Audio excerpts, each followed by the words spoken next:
এখন থেকে আপনার প্রিয় সিরিয়ালগুলো ফ্রিতে দেখুন এক্সক্লুসিভলি শুধুমাত্র সান নেক্সটে। এখনই অ্যাপ ডাউনলোড করুন। আরে বসুন বসুন বসুন। কি খবর পার্থু, কেমন আছেন? ওই আছি আর কি। ভালো আছেন কিনা জিজ্ঞেস করলাম না কেন, উত্তরটা আমার জানা। না না, ভালোই আছি।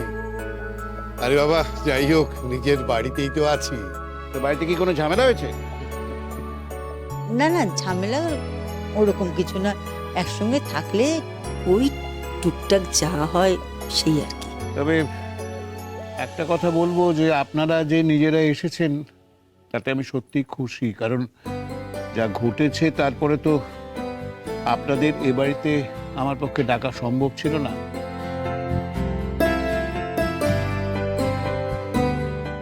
না না, এভাবে বলবেন না। এতে আপনাদের কি দোষ?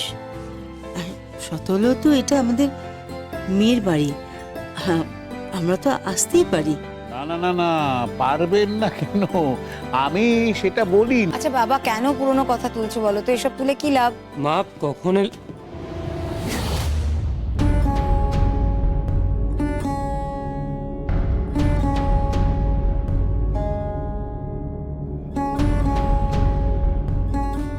অরুণবাবু, কাল তো জামাই ষষ্ঠী, তাই সেই উপলক্ষে আমরা দুজনে আমাদের মেয়ে জামাইকে নিমন্ত্রণ করতে এলাম।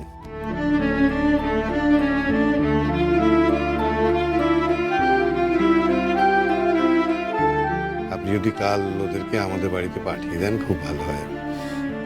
দাদু বললেও আমি তো যাব না। মা, বাবা খুব তো বলেছিলে তোমাদের নাকি মেয়ে আর বেঁচে নেই, মেয়ে মরে গেছে। তাহলে হঠাৎ এইভাবে জামাই ষষ্ঠীর নিমন্ত্রণ করতে কেন এসেছো? নাকি আবার এই বাড়িতে ঢোকার কি হচ্ছেটা কি ঈশান?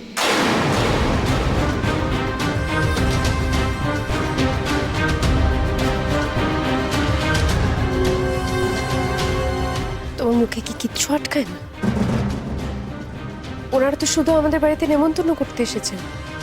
বৌদি, তুমি না এর মাঝে ঢোকো না। দিদি, আমিও তোমাকে বলছি, হ্যাঁ, তুমি এর মধ্যে ঢুকো না।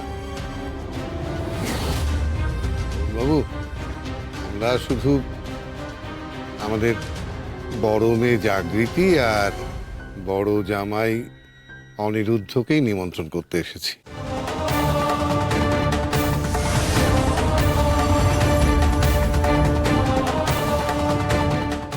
আর কাউকে নয়।